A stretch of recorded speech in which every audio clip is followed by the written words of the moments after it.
I'm Lee. Hi, I'm Lisa. Hello, I'm Faye. Hello, I'm Claire. And we're Steps!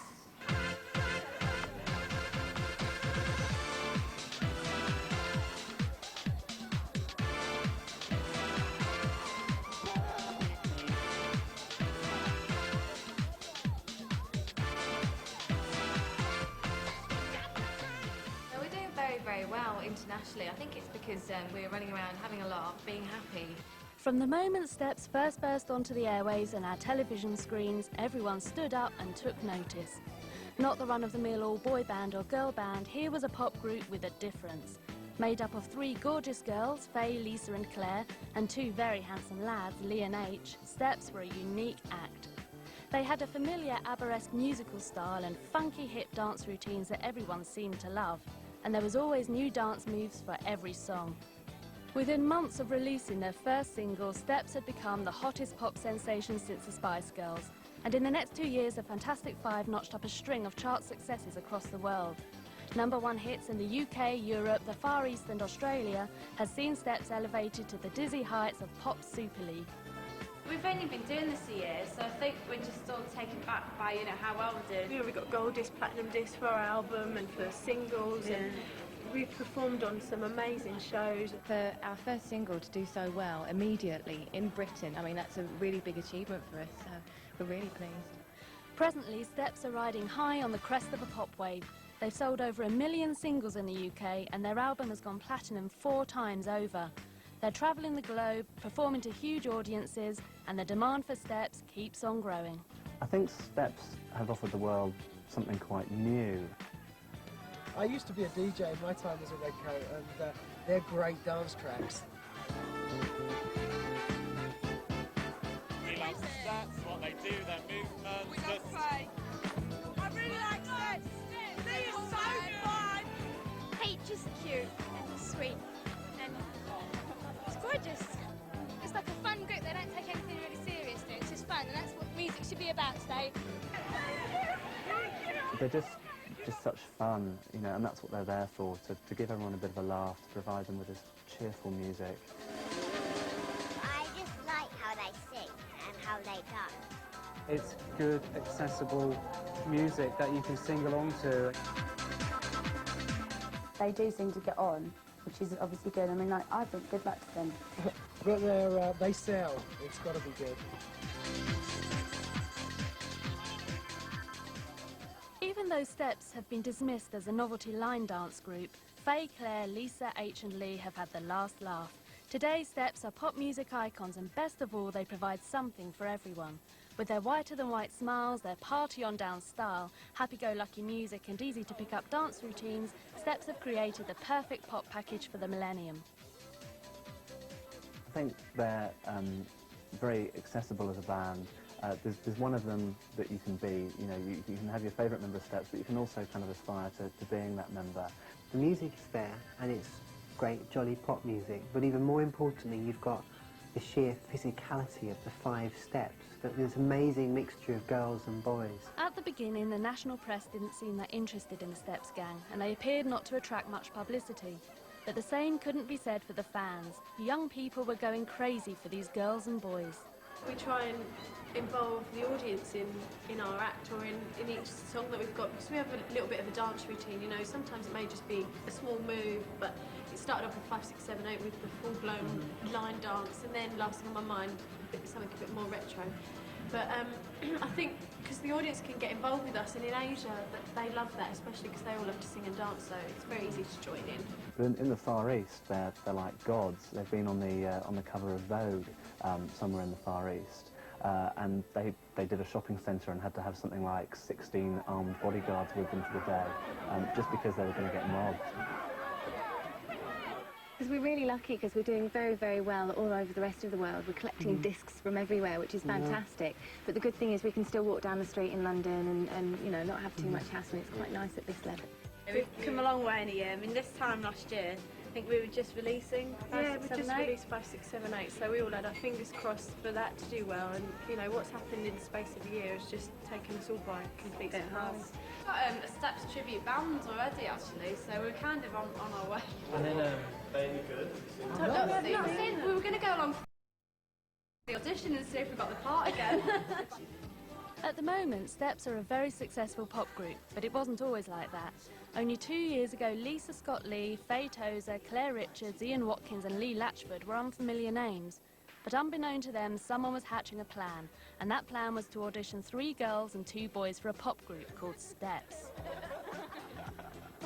A guy called Tim Byrne, who had previously worked as a producer on shows like The Word, a big youth show, and The Hitman and Her, and also the Smash Hits Paul Winners Party, decided he wanted to put together a band that would be something totally different to what was out there already. He didn't want an all-girl band like the Spice Girls, he didn't want an all-boy band like Boyzone, so he put an advert in a newspaper called The Stage, looking for 3 girls, 2 boys, and from that, Steps were born. Out of thousands of young hopefuls, only 5 would fit the bill. They had to be all-round entertainers who sounded as good as they looked. After several auditions, lots of singing, dancing and conferring, 3 girls and 2 boys were chosen, and from the beginning it was clear that there was a chemistry between them. When we were put together at the audition day, they actually put all of us together in a room and they actually looked how we got on together at the audition. So I think that was part of the reason why we were all chosen, because we did all get on straight away.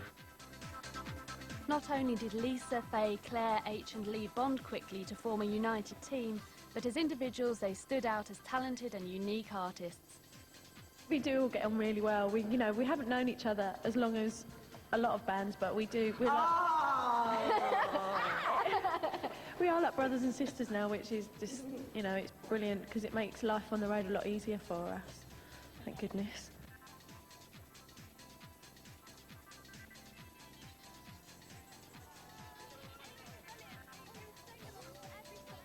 I think what must have impressed Tim about Steps was that really these people had quite differing personalities, differing looks, blonde, brunette, and obviously girls and boys as well. And I think really that's what made them out to be the perfect combination, is the kind of diversity, plus the fact they're all very good looking, and that's quite important nowadays to have that in a band. I mean, their image is very healthy, they've got nice hair, nice teeth. I mean, it's a really dirty, polluted world out there with, like fumes and toxic this and toxic that and filth everywhere. And it's really nice that there's people out there like Steps that have got perfect hair and perfect teeth and smile a lot. We like to smile a lot. We've all got good teeth, so we like to show them off. Being chosen to be in Steps was fantastic, but there was one final piece to the jigsaw. If Steps were going to make it big and quick, they would benefit from the experience of one who'd been there before. This came in the shape of 80s pop guru Pete Waterman, the man behind Kylie Minogue, Jason Donovan and Rick Astley. He was going to shape the Steps sound. He had so much success in the 80s with Stock, Aitken and Waterman as a threesome, and he's back now on his own doing it and proving that he can do it on his own, so it means that much more to him. Basically, we're his project for the 90s, and it's just working really, really well. We're proud to have him alongside because he's just a massive fountain of knowledge. And he's not lost it. Thank you, Pete. The members of Steps were chosen not only for their ability to sing well, but the fact that they could really dance. So when it came round to getting them a record deal, their manager Tim Burns knew what he had to do. They would have actually had to get a record deal.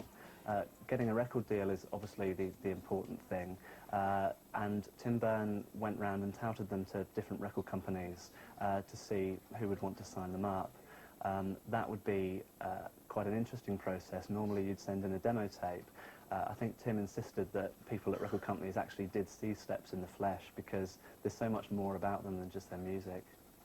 And with Steps, the music is there and it's great, jolly pop music, but even more importantly, you've got the sheer physicality of the 5 steps. There's an amazing mixture of girls and boys, these wonderful, bright, cheap clothes, and then to top it all, these far-out, fabulous and outrageous dance steps. It wasn't long before Steps were signed to Zomba Records in Britain, home to pop babe Britney Spears, the Backstreet Boys and rapper Tupac Shakur. They were signed for a 1 single deal. That meant this was their only song. It was a novelty record. 5, 6, 7, 8. And that is what was going to be, that was what they were going to have to work on over the next few months. Show us your steps. Okay, are you ready? So they've started doing things like schools tours and things like that to get known.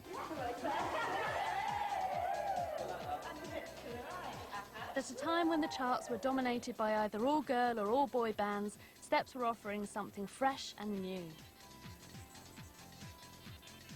There isn't another girl-boy group from Britain at the moment, so I think we're quite proud of ourselves because we seem to be the first of a new generation. Oh, at least Generation Next. When Steps' first single came out, the band had been together for several months perfecting their act, yet they were just another aspiring pop group. But things were about to change with the release of their debut single, 5678. Steps, as bands go, have been phenomenally successful worldwide. Although maybe you wouldn't have thought so from how it started off for them. 5678 entered, I think, at 16 towards the end of '97, and it rapidly started to slide down the charts before creeping back up again over the Christmas period. I think quite a few people must have ended up with that in their stocking. And then for them from there, it just kind of went up and up and up. They came out with 5678 and everyone said, oh, that's it, it's going to be a one-hit wonder. But they've actually capitalised on the market, and I think they've got talent there. I think they've got three quite distinctive voices, and I think that's why they're more than a one-hit wonder, basically. The next single, Lasting on My Mind, which was a cover of a Bananarama song, only reached, I think, 67 in the charts for Bananarama some years earlier. For Steps, it was a top 10 smash. And then, of course, there was the record that everyone remembers, the Tragedy Heartbeat double A side, which was their first UK #1. International chart success was one thing, but being formally recognised by the music industry was another. Steps had become one of Britain's most successful pop bands, and at the 1998 Brit Awards, the most prestigious music awards in the UK, they were widely tipped to be crowned Best Newcomers. But at the last moment, the award was given to little-known indie band Belle and Sebastian, causing speculation as to why this had happened. Everyone thought Steps were going to get Best Newcomer award, like the best new band in Britain. You know, and deservedly so, because, you know, they're a top group. But then this other band, Belle and Sebastian, won the award, and everyone was like shocked because Belle and Sebastian have never been in the top 10, they've never had any #1s, they don't even dance. Everybody I've spoken to said, who are Belle and Sebastian? Now, if they won this fair and square, that's what makes our industry great, that somebody so far left can do it. And I would uphold that decision 1,000%. What is being claimed by many people that were there on the night, there were people who claimed at that Brit ceremony that they had fixed the result. And that's what I want investigated. Pete Waterman, who put Steps together, was really outraged and couldn't believe that his band, Steps, didn't win Best Newcomer award, and like this other band did. So there was an inquiry, and they looked into it, and they discovered that Belle and Sebastian actually did get more votes than Steps.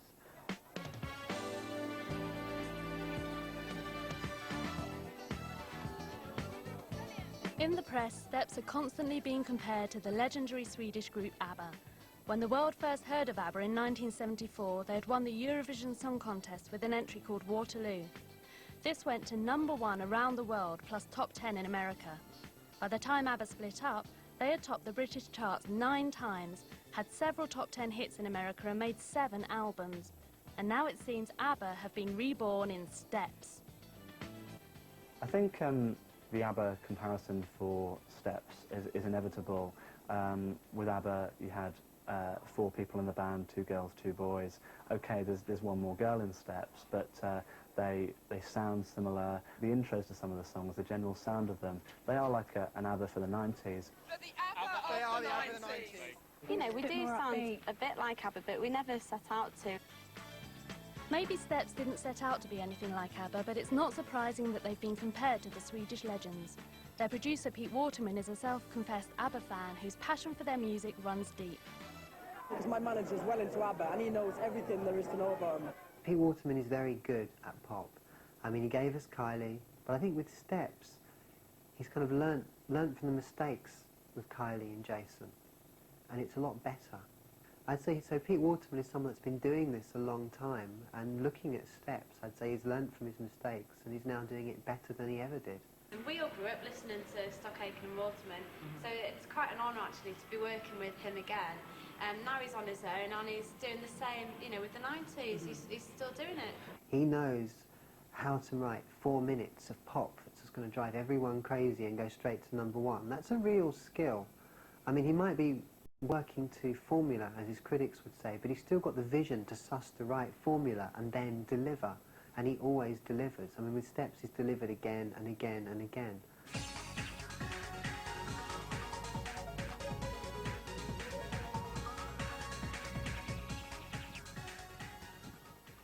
Ian Watkins grew up in an old mining town in the Rhondda Valley in South Wales. He came from a close-knit circle of friends and family, and at an early age was given the nickname of H. This stood for hyper, as the young Ian could never keep still for 1 minute. Even now, H is very energetic. Whether it's playing pranks on the other members or running riot in a studio, he's always up to something. As far as our individual personality is concerned, I guess you have to start with H. I mean, he's not the whole group by any means, but he's probably the loudest. His nickname, H, comes from hyperactive. So he's always jumping around and trying to get your attention and is being very loud. Hello everybody, I'm Ian. I try to sing. You just try? I try, well, people say I can do, but yeah, try. H was a red coat with Butlins, along with a guy called Stephen, who's a presenter on Children's ITV. And you know, again, he thought, I want to be doing something a bit different. He'd done summer seasons at Butlins, but for him, Steps was going to be something totally new. Someone who remembers Ian Watkins in his early days as a valued member of the Butlins holiday camp in Minehead is his old Redcoat Entertainment's manager, Tony Cornell. H always wanted to be a pop star. If he could have chosen his ideal profession, he would have said that he wanted to be a pop star, and it's a dream come true for the lad. He was always looking to see what was the hip and trendy bands, what the young bands were wearing, what they were doing, where they were touring. He wanted to be involved in the industry and put in a lot of hard work, sort of outside the Redcoat hours of work, as it were, to ensure that he did succeed.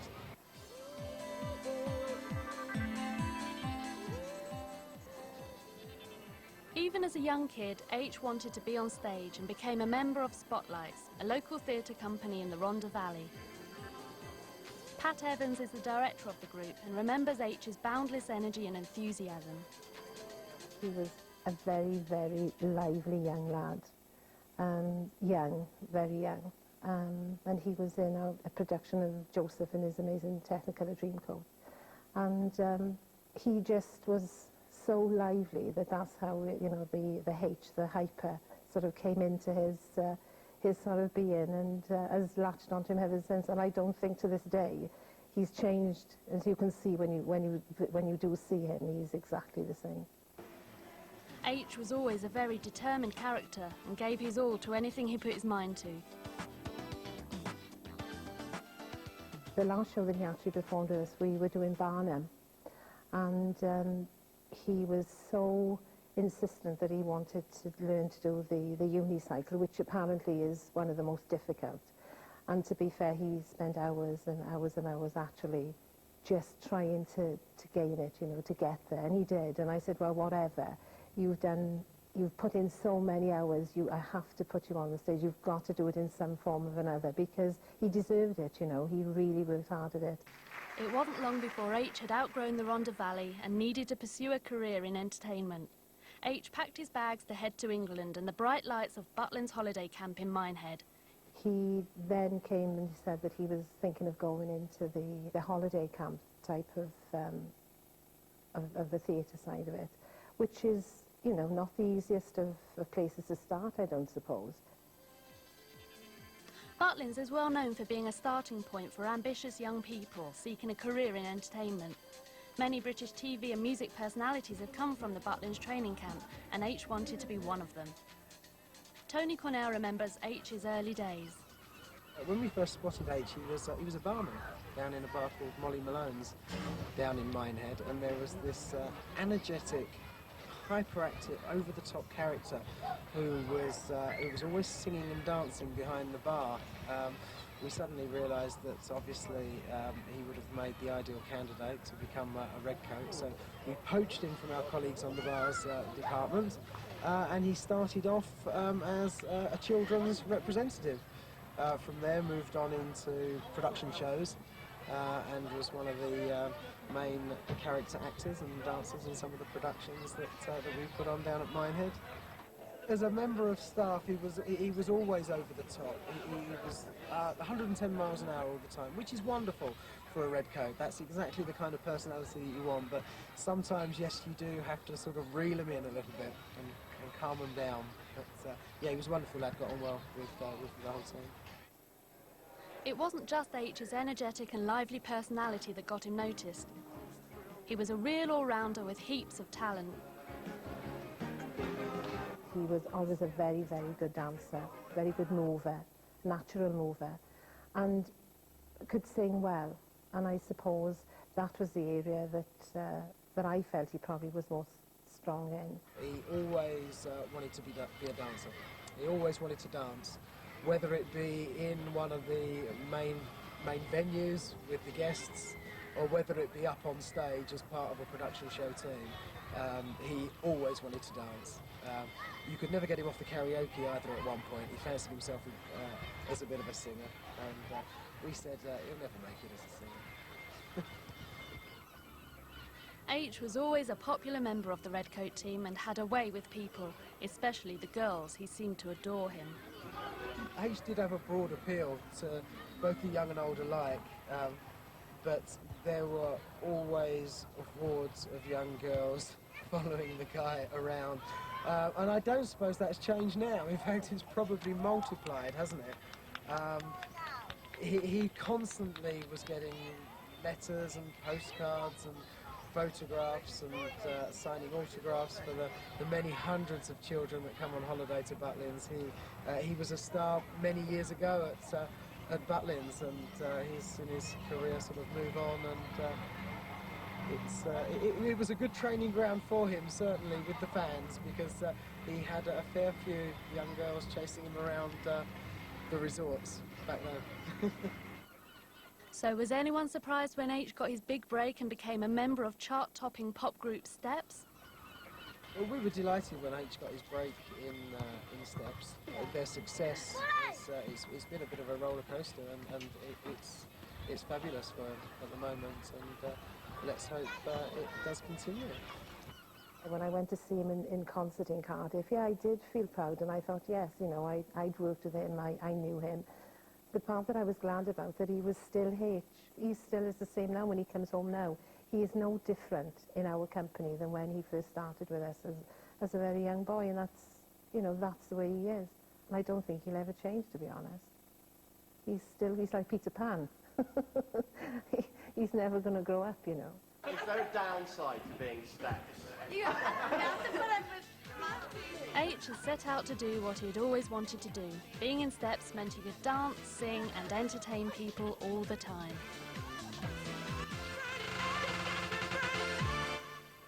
Okay, then we start our band, okay? 5, 6, 7, 8. Bring feet together. Every time Steps are interviewed anywhere in the world, the first thing they get asked is about their dance routines. Steps incorporate funky, fresh moves with line dancing, creating easy-to-learn routines. And if you ever go to a Steps concert, you're sure to see the whole audience grooving to all their steps. Dancing and singing at the same time, well, we can do it, everything, so, you know, why not do it, I suppose, isn't it? Steps actually, funnily enough, hold the record for, the world record for the biggest line dance ever done in one place at one time.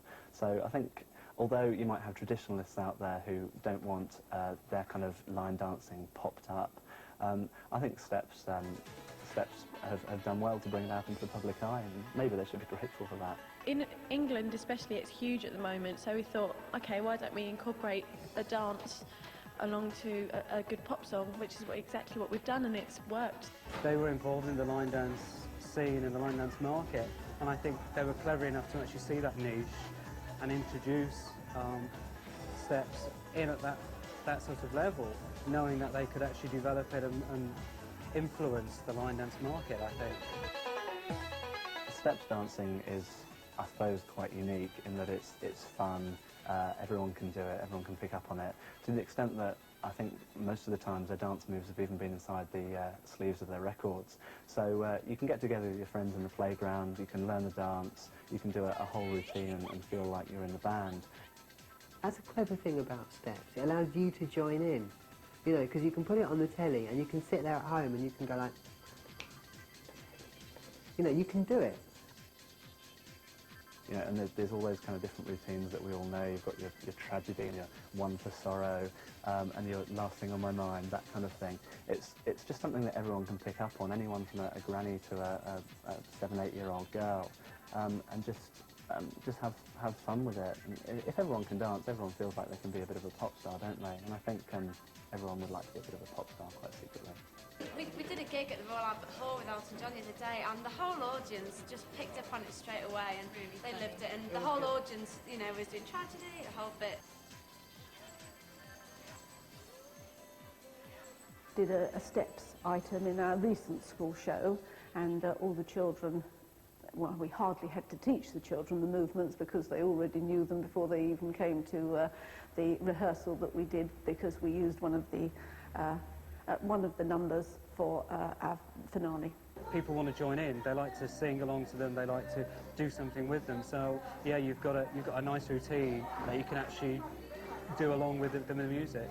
I think that's a really healthy, nice, jolly thing, and probably one of the reasons why they've been so successful is because you can join in, you can do the steps dance. And with every song, Steps guarantee a brand new dance routine that all their fans can learn and groove to whenever they hear their favourite tune.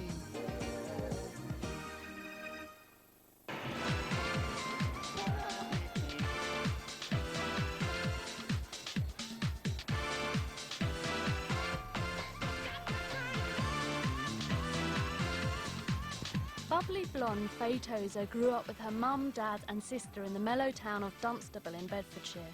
Up until becoming a member of Steps, Faye had had a variety of jobs, from modelling to being a magician's assistant. Hi, I'm Faye. I was a singer, and then before that I was a dancer too.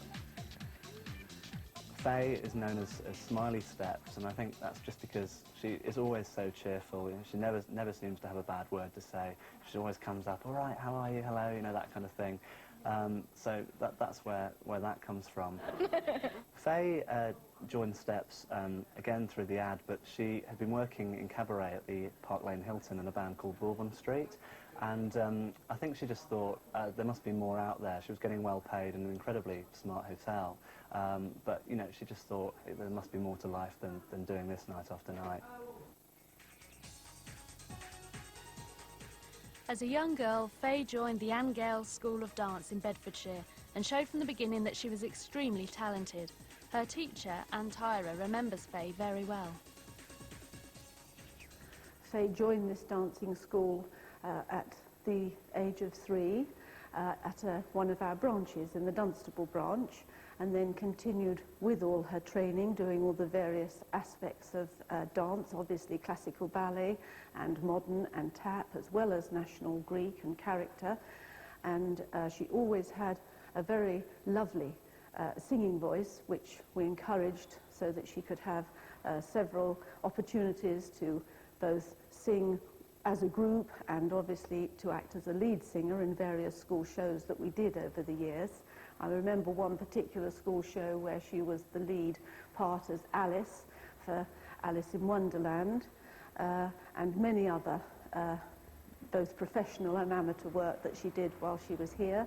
She was a very conscientious student and very popular with her peers, and she left here at the age of 17 after she'd done maybe 18 when she'd finished her A-levels to dance professionally abroad with one of our contacts. Faye's last job before she joined Steps was as a well-paid cabaret singer at the famous Hilton Park Lane Hotel in London. She would entertain diners at the restaurant with her backing band, Bourbon Street. Angelo Sorelli is the manager of Windows Restaurant and remembers her well. Well, I remember the cabaret in which Faye was in as one of the most successful one, young cabaret. The artists were very, very excited. They felt they had an artist with them, and that they were full of care for her. Actually, I remember very well. And on top of that, Faye was a very pretty singer, and we all like pretty singer with a wonderful voice. The name of the group at that time was Bourbon Street, and Julian was the group leader, and he was very, very professional and a pleasure to work with, and he was delighted to have Faye within his team. Even as a cabaret artist at the posh Park Lane Hilton Hotel, Faye was stunning audiences with her looks and her voice. After a few days that she was singing in here, I suddenly stopped one day when I was walking down the restaurant and I said, hey, that's something beautiful. I just noticed something that I never noticed before. Because often we get carried away with the service, with the guest, and we give maybe time towards the end to the artist. That night I remember vividly, I said, hey, who is that? And I turn and I look and I say, wow, this is really nice. And I remember sitting in a little corner, table 50, on the restaurant on the left-hand side, where I cannot be seen, but I can see everybody, and just enjoying 20 minutes of excellent music. And I said to myself, this is a girl with a good voice, and I'm going to do a good business, and I'm going to have an excellent band and an excellent singer. Faye had a certain star quality about her, and everyone, including Angelo, recognised that she was destined for bigger and better things. I approached Julian, the band leader, after a little while, and I said, well, compliments, you have got a well-presented artist, a professional and wonderful voice. Well, he said, Angelo, I know that, but don't remind me because, you know, one day she's going to be a superstar. The time came when Faye had to say farewell to her friends at the hotel. She'd already been casting for other opportunities and jumped at the chance to become a fully fledged member of Steps.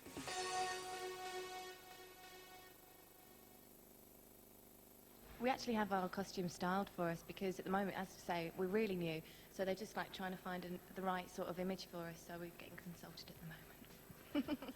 When we first saw Steps on our TV screens, we saw 5 perfectly coordinated young people.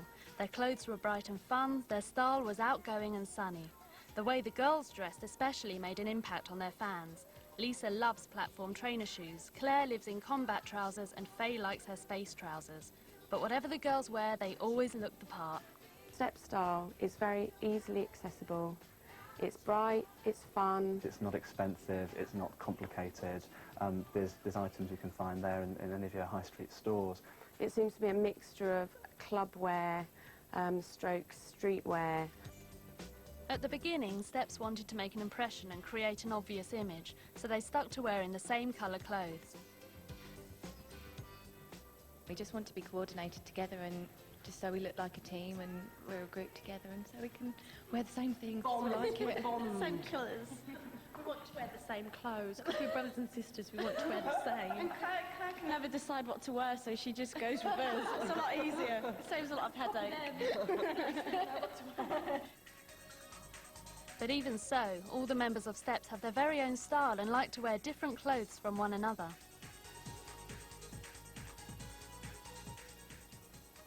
Faye's style is, she's always changing her hairstyles.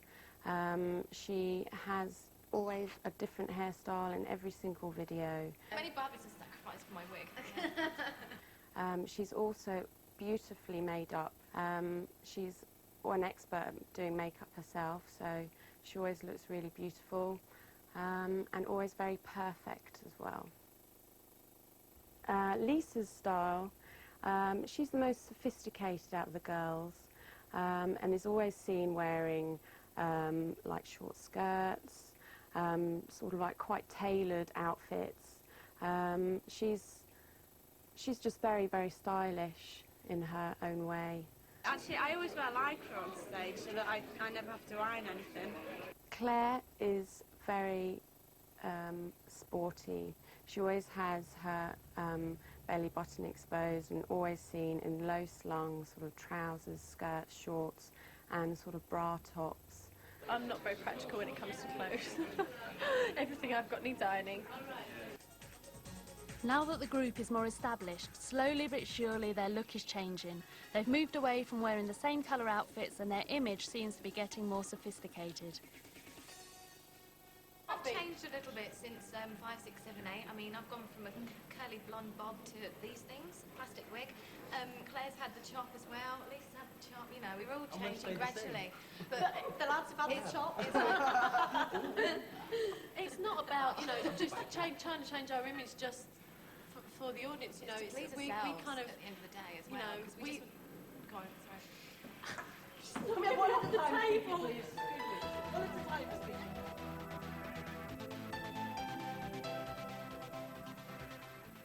Lee Latchford grew up in the north of England, in Ellesmere Port, just south of Manchester. He came from a line of football stars, and one of his relations even played for England. Lee looked destined to pursue a career kicking the ball around, and even had trials for a London football team. But a chance to audition while he was at school changed all that.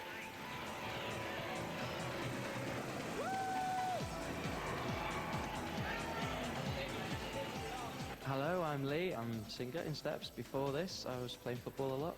Lee, I think, is a bit of a joker as well, although perhaps not so much as H. He's always kind of nudging on the shoulder and trying to have a bit of a laugh. But also, I think he's kind of got a bit more of an overview of things. He's a little bit more laid back, a little bit more ponderous about the whole Steps future and where he might be wanting to take the band. Now we're sitting here, you know, in Marbella with a third single, with an album out, and it's just all going so quick. It's like, wow, how are we doing it? Lee had actually done trials for Wimbledon Football Club. He actually has a certain amount of footballing history in his family. And I think really he just he didn't get in there. He had a keen desire to be on the stage or to be in the public eye. He played Danny in Grease at a young age. And, you know, I think Steps seemed like a good progression for him, really.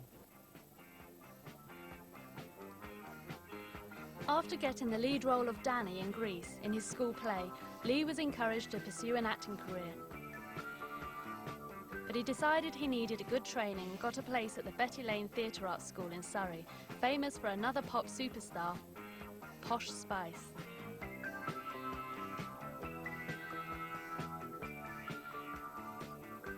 When Lee came to audition for us, the thing that struck me was that he was very ambitious in the nicest way to succeed, and that's very necessary.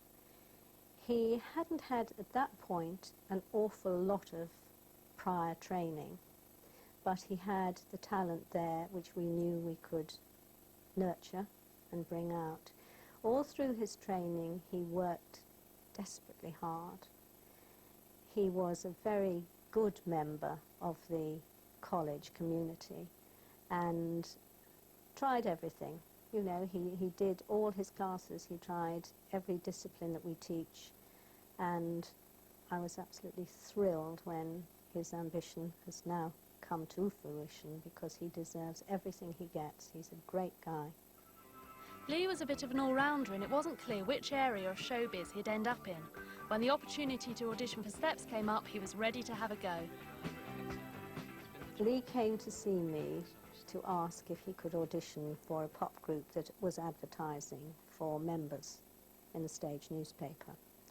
Our students always have to come and ask permission while they're training with us if they wish to audition anywhere. I said to him, Lee, just be careful, because there are many, many people wanting to get into the pop scene. Go and see how you get on. All you can do is your best. And good luck.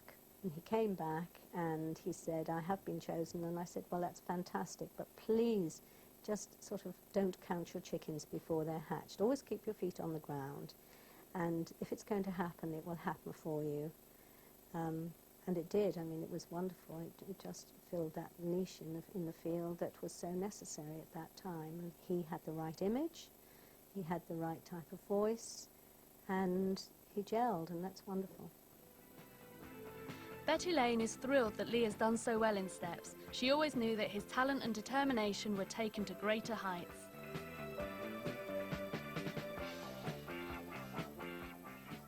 It is very exciting to see somebody like Lee pop up now and again. Well, frequently, thank goodness for him. Lee keeps in touch, bless his heart. He comes in and has a chat. I must admit that he walked into a rehearsal I was taking about a year ago. Of course, to me, it's, hello, Lee, darling, you know.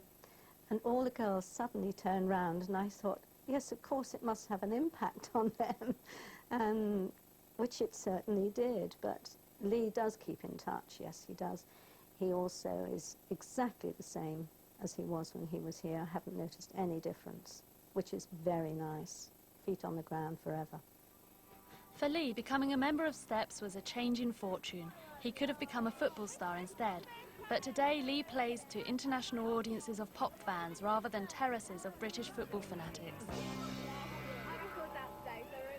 If the Spice Girls are sexy and All Saints cool, then Steps count themselves as being a bit cheesy. They don't seem to care too much about being hip or trendy. They're more interested in making their fans happy. Some people think that we're not that cool, but there are millions of people across the world who actually prove everybody else wrong. One of the sweetest things and the most attractive things about how uncool Steps are is just how totally uncool they are. I mean, it's like they deliberately wear the wrong trainers, or they deliberately wear the most lurid kind of polyester, artificial, cropped, uncomfortable, loony outfits. People get the wrong impression of us, but you know, people go, oh, Steps, they're, you know, they're really cheesy, or they're this. We know we are, and we're not trying to, pretend we're anything different. And that's, you know, we're not trying to pretend we're anything different, and that's, you know, they can say whatever they like about us, but at the end of the day, we're having a laugh and we enjoy what we do, so. We're having a laugh and we want everybody else. We're very positive about it, aren't we? I mean, you know, we've sold a lot of records worldwide, we've got lots of discs and everything, so, you know, so far it's going really well, and obviously you can't please everyone, but we're all happy, lots of people out there are happy, so it's very positive. Very positive. Yes. Obviously they don't take themselves seriously. They don't expect the public to take themselves seriously either. Thank you, everybody. Thank you.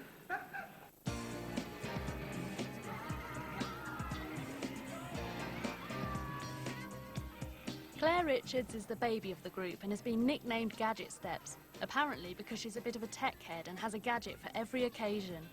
Even as a little girl, Claire was a bit of a hoarder, and on shopping trips with her mum, she'd collect items from shop shelves and put them under her pushchair.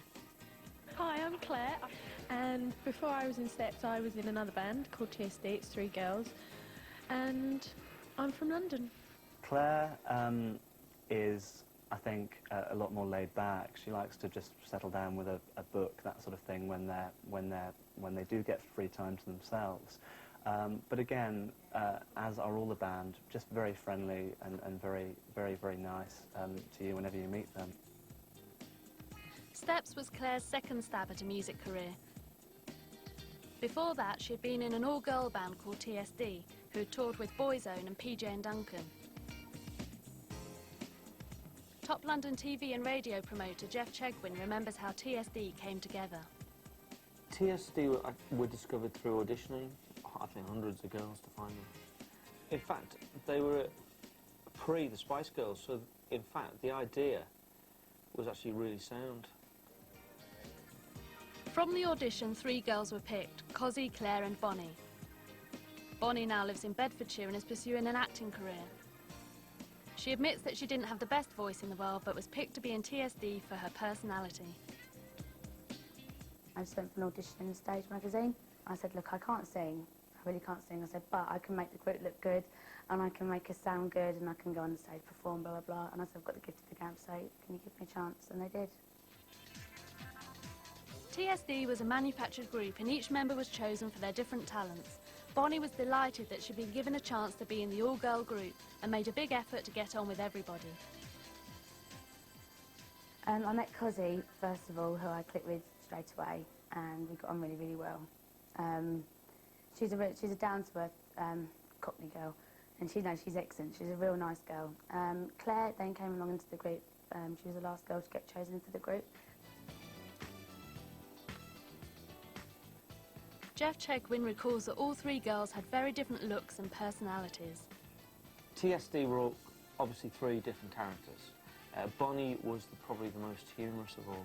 Claire was clearly a good vocalist, and also everywhere I went, every television that I ever took them to, all the guys fancied her and were asking for phone numbers and stuff, so she had that kind of immediate attraction.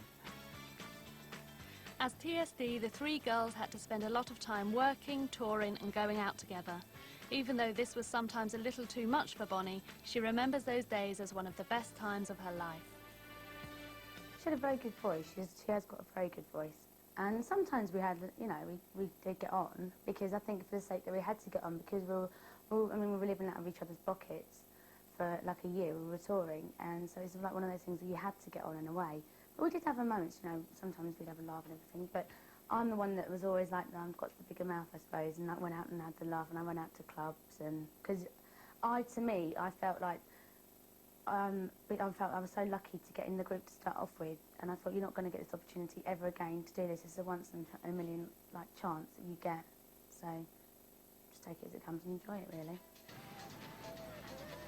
According to Jeff, TSD really helped Claire gain some essential experience in the pop industry, especially when dealing with the media. TSD was definitely a very good grounding for Claire. I don't know if she would recognise that now because she's in another stratosphere in terms of success, but it gave her all the right grounding. She did all the major TV shows from Big Breakfast to The Clothes Show. She had the experience of working to cameras there. She toured with Boyzone, live performances every night nationally throughout the UK. Yeah, I think that experience is crucial. However, TSD didn't become the successful pop group everyone hoped it would be. Bonnie explains. TSD didn't actually make it. People weren't positive about us enough. The only person I could actually say that really pushed it was Jeff Chigwin, who actually pushed it for television. He wanted to make us something of us, and it's a shame it didn't work out, but life goes on.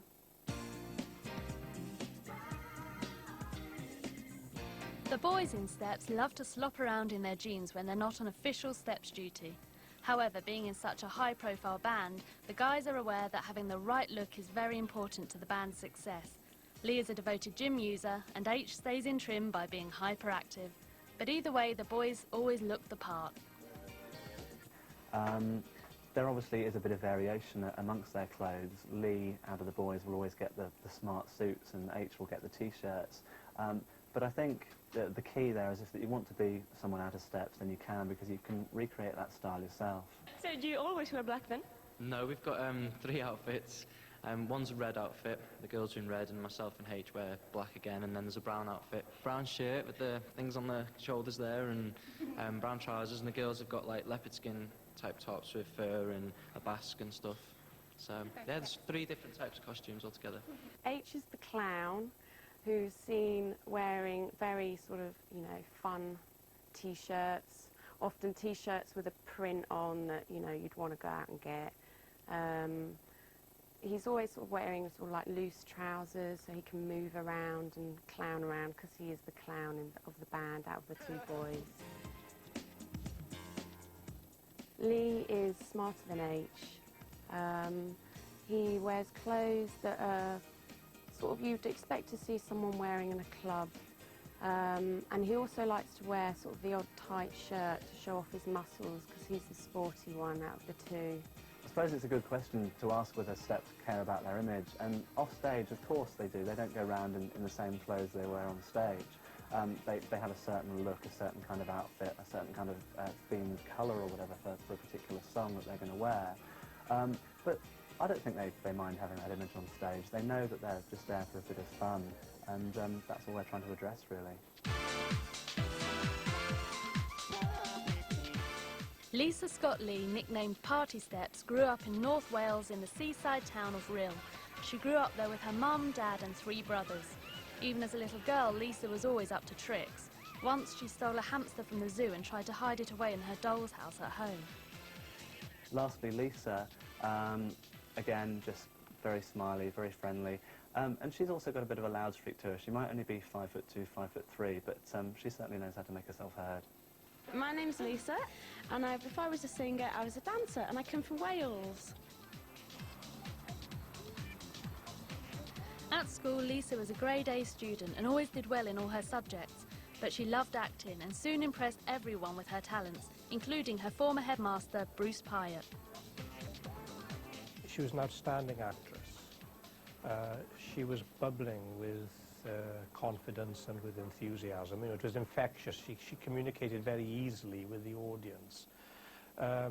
She worked very well with the actors and actresses around her. She had an extrovert personality, but it did not affect her studies. She always had her feet on the ground. She was very, very level-headed. After leaving school at the age of 17, Lisa packed her bags and left North Wales for the big smoke of London town. She wanted to develop her talents and pursue her dreams.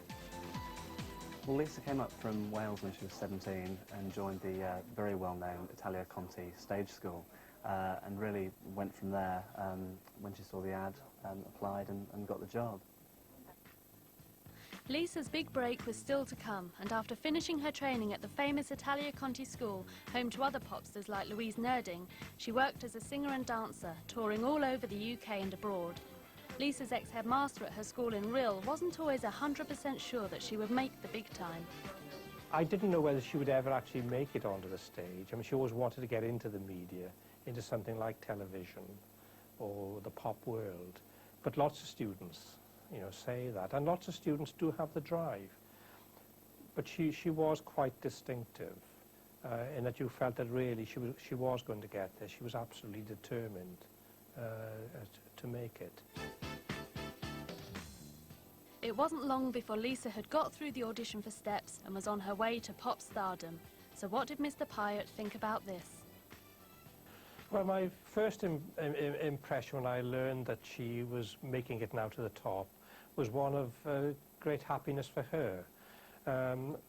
My second reaction then was not one of surprise. You know, when I thought about it, I thought, well, yeah, she had that drive, she had all the abilities, but she must have had a little bit of luck too on the way, because you have to have that little bit of good fortune of being in the right place at the right time. And I was curious to find out about that. You know, so when I was going to see her next in the future, that was the first thing I was going to ask her. Did she have any luck? Being chosen for Steps was a destiny fulfilled. All the hard work and training had been worth it. This was Lisa's dream job. Hope for a long future, a long career. Success is what we really want at the end of the day, but the main thing is just to enjoy ourselves and have some fun as well. So there you go. Steps are one of Britain's most successful pop bands to date. They make chart-topping music and have fans all over the world. As friends, Steps get on brilliantly, and as a band, they make a fantastic team. As for the future, greater things surely await them. With Steps, it's almost like they just live in a Steps world or a Steps pop video, and I think that's also been a really crucial factor in kind of like in their success and maintaining the success. They are perfectly and purely pop. And then, of course, there's the songs, which are just unashamed, pure, fantastic pop. Huge, catchy choruses on them, that sort of thing. So you can sing along to Steps songs as well. There's the dances, you know, again, you can dance like Steps. So there's all those different aspects. Plus, overridden, I think, completely, and which encompasses the whole Steps phenomenon, is the whole way in which they're just happy, fun, constantly smiling. And, you know, sometimes you don't get that out of life these days. So if you can lose yourself in a Steps song or a Steps concert for a while, then that's fantastic.